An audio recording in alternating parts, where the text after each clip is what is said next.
Now, if I told you to relax, feel the power of love, and welcome to you to the Pleasure Dome, I'm sure there's a certain band from the 80s who would spring to mind. Well, I'm absolutely delighted and bowled over to welcome to this week's show the guitarist from Frankie Goes to Hollywood, the one and only Nasher. But there is so much more to the man than simply Frankie, and we'll find all this out as the show unfolds. So, Nasher, first of all, welcome and thanks for coming on the show. Hey, mate, you're absolutely welcome. Nice to speak to you. Right, I'm going to go right back to the beginning because you were born 20th of May 1963. Have you got any Yeah, idea what was number one at that time that you were born? From Me to You by the It Beatles. was indeed, yeah, from me to you, from the Beatles. I mean, I have to ask you this: are you a Beatles fan yourself? Because sometimes it's a Yeah, bit anti if you grew up in Liverpool. You know what I mean? no, the Beatles, of course, they're the best bands in the world, and Yeah, they're ours. Um, but it was like when I was growing up and getting into music, it wasn't really the music of my generation. Do you know what I mean? yeah, yeah, So kind of get into the Beatles a little bit retrospectively. That said, when I was a kid, I had that Blue album, the yeah, '66 to '70. yeah, So whilst having a connection to those songs, I wasn't aware of the albums that they come from. I had Sergeant Pepper, yeah, but it was only later that you really got into it and get away from some of the pop stuff. And yeah, I watched recently Get Back, and I watched it with my mate John in two sittings. And yeah, after the end of the second one, I said, you know what, that totem pole of hatred that I've got for yeah, Paul McCartney is going to have to go. yeah, And I said they're the best bands in the world, and they're yeah. ours, and they're from here, and they couldn't have come from anywhere else. No, And I'm not. That's not a controversial opinion. I think there's a lot of people who would have said that the Beatles could have only come from Liverpool. I The totally way they agree. were, their demeanour, Yeah. yeah, interesting.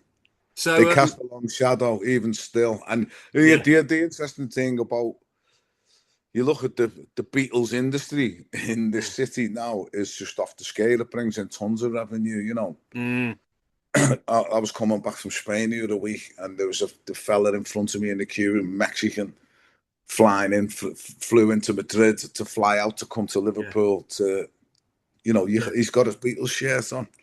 Um, Brian Epstein said people will still be playing the Beatles music in the year 2000. I think yeah. if anyone's still here, they'll still be playing it in the year 3000 too. Oh, well, I totally agree, mate. I mean, I'm a Brummie, so I haven't got as far to go as Madrid, but I like to get myself up to Liverpool now and then. I'm an absolute Beatles fanatic, and like you say, you go in the cavern as we tourists do, I guess. But the nationalities in there, you see Brazilians in there, people from all over the world on a daily basis as well.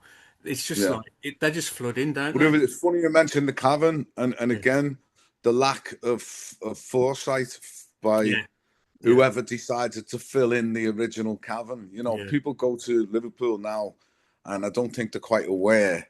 It's not. It's There's no sign outside saying this isn't the real cavern. You know yeah, what I mean? yeah, So people go downstairs, and it's a replica, and that's yeah, all right. You know, give you the yeah, vibe. And you got yeah, some people dressed like the Fabs on stage yeah, doing their yeah. thing, but I don't think people realise the legacy and Uh-huh. how long it would last. You know, it's an industry now. Yeah. I've donated something to the Beatles Museum Okay. in the city here on Matthew Street. Yeah. It was a guitar my wife's uncle had, Yeah. and it was bought from Hesse's, and it's exactly the same guitar as what John Lennon had in the Quarrymen. Uh, So it's kind of what's the word, era correct, yeah. as they would say. Yeah. So I went and I said to him, you know what, he'd be made up to have that donated in there and for everyone to see. So I'm kind of like a patron. I'm a patron of the museum now, and Yeah. I've given them some. I gave them some Frankie stuff as well, which they're Yeah. gonna in November. They're gonna open up like a Liverpool Legends floor of the museum. Oh, that'd be good. Unfortunately, I'm not here for the Uh, for the launch night, but yeah, well, gutted. that's a really nice segue because I was going to say that obviously the Beatles speaks for itself, but there is a rich musical heritage, and they're going to introduce a Liverpool Legends floor. It better be a big one. Yeah, Because, yeah. I mean, is that why you got into guitar? I mean, tell me what it was like growing up in Liverpool. And was it like that infectious with the Beatles and the Mersey beat that was the 60s? And then, but you moved through, in the 80s, the Christians came along as well, for example, and China Cross to that. Was it just you had to be in a band in Liverpool at that time? No, well, you got to remember how the times and what Liverpool was like then. Yeah. Heroin epidemic, Mm. unemployment of 40%. Yeah, yeah. Not an your way out of this is either with a pair of footy boots or a guitar, Yeah, yeah. and but I think it's always been there. That it's there now. That musical heritage in Liverpool. Mm. But we went when I first started playing guitar. I didn't want to play Beatles songs. I wanted to play Mm. Slade songs Okay. and David Bowie songs and Yeah, Mott the Hoople songs. yeah, It wasn't my music. yeah. It was kind of the music of the past, and what was happening in the city was like it's only when you look back at it now and you think, are we looking back at that through rose tinted spectacles? A little Mm. bit in terms of the emotional attachment we had to the time and the places, Mm. but no, it was an epic time in Liverpool. Mm. Mm. It was interesting, and that hasn't changed. Mm. You're coming up and all to bands like some of my favourite bands, the Real People from Mm. Liverpool. Further on to them, the Coral, the Zootons. These Mm. things have never, Mm. it's never gone away. There's always been a scene Mm. here. It's just that I think the landscape has changed in terms of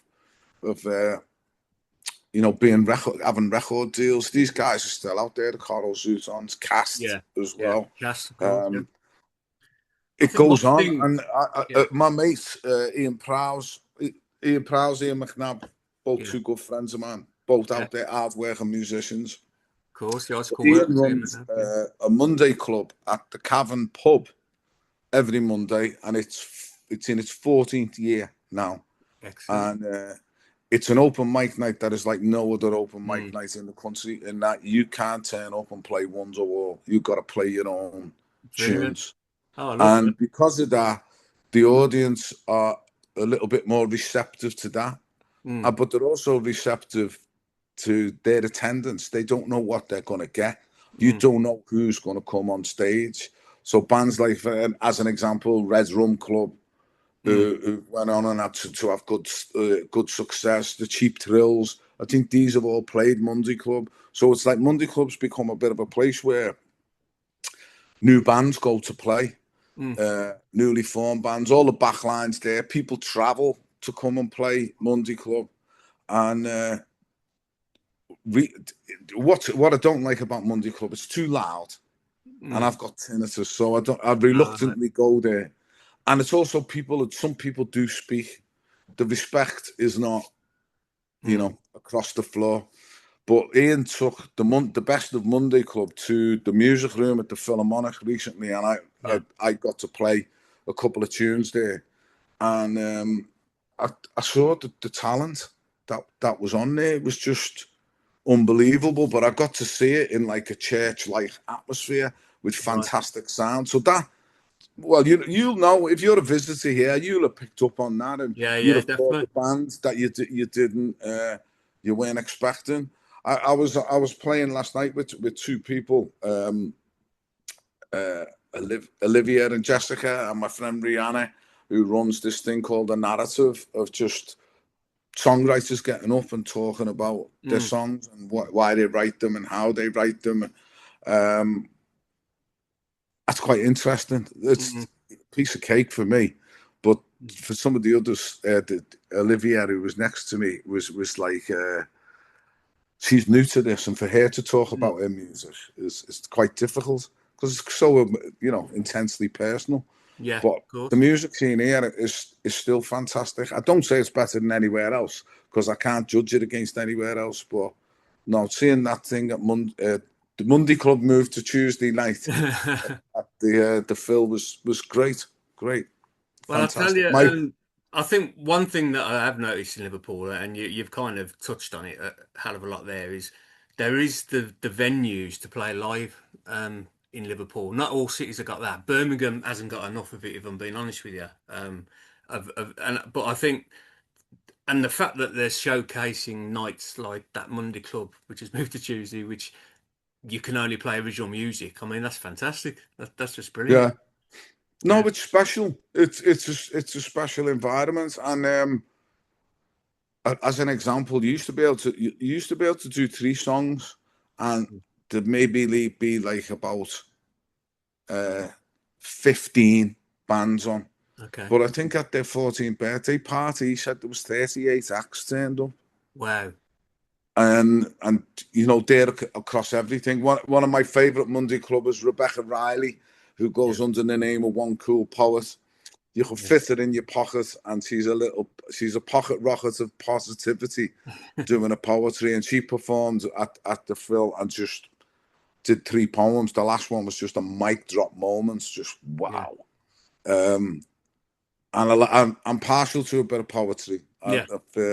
In the job that I do now, I try to bring poetry to the masses and Brilliant. encourage people to do their own poems if they have the skill.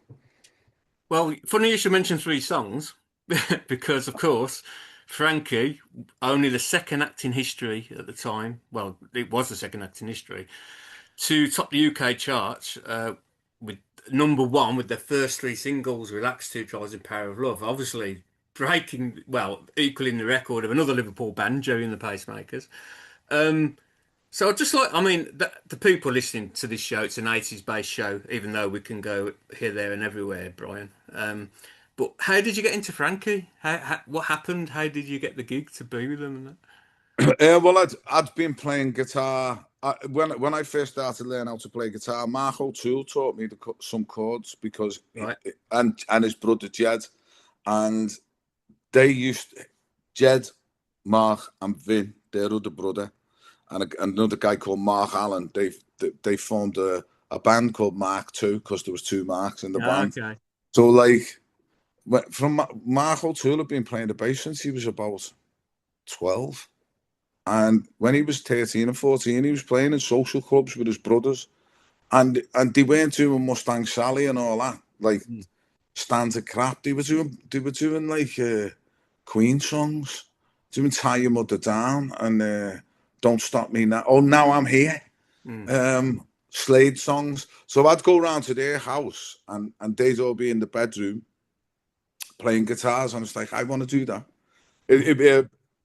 That my cousins could do this and play these convincing versions of songs was mind blowing to me.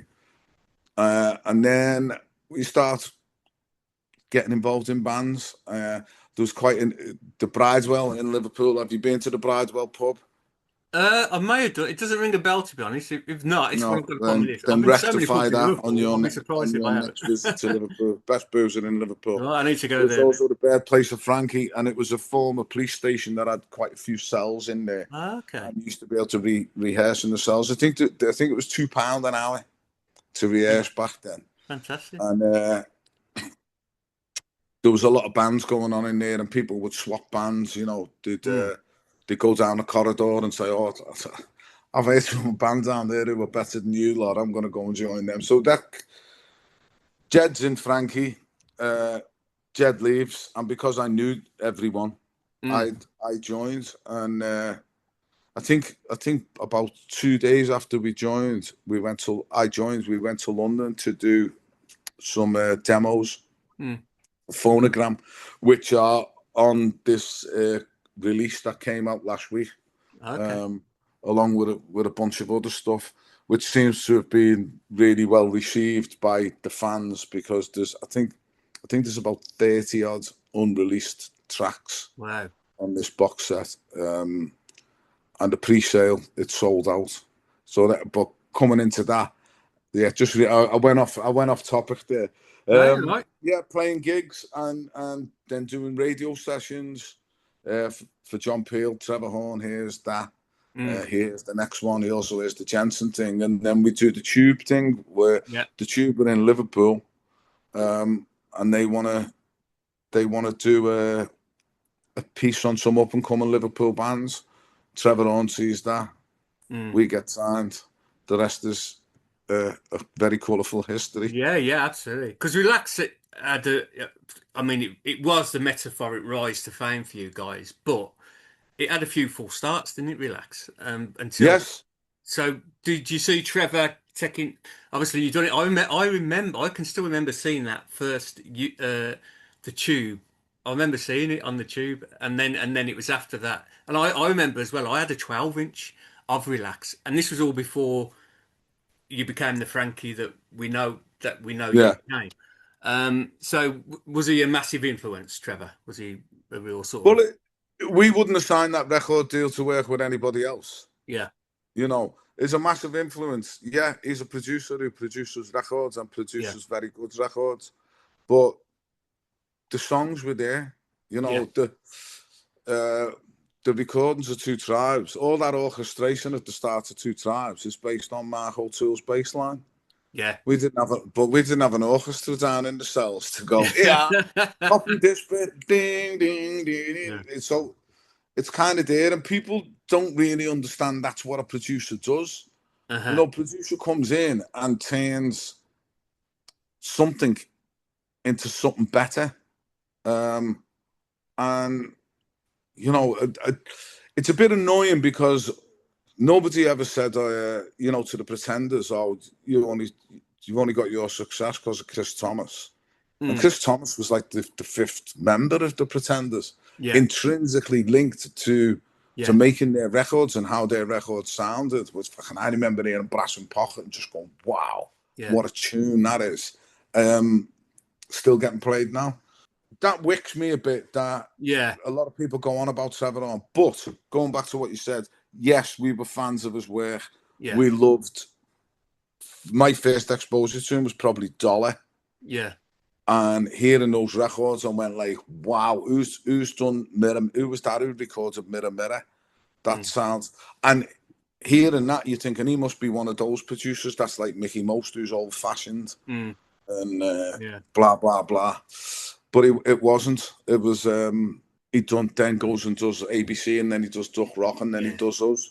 He done But Seal as well, he didn't had the difference with us and Trevor is when he was doing all of those other records, he was tied to a budget, he? Yeah, and the record had to come in under that budget. Whereas when he worked with us, there was no budget.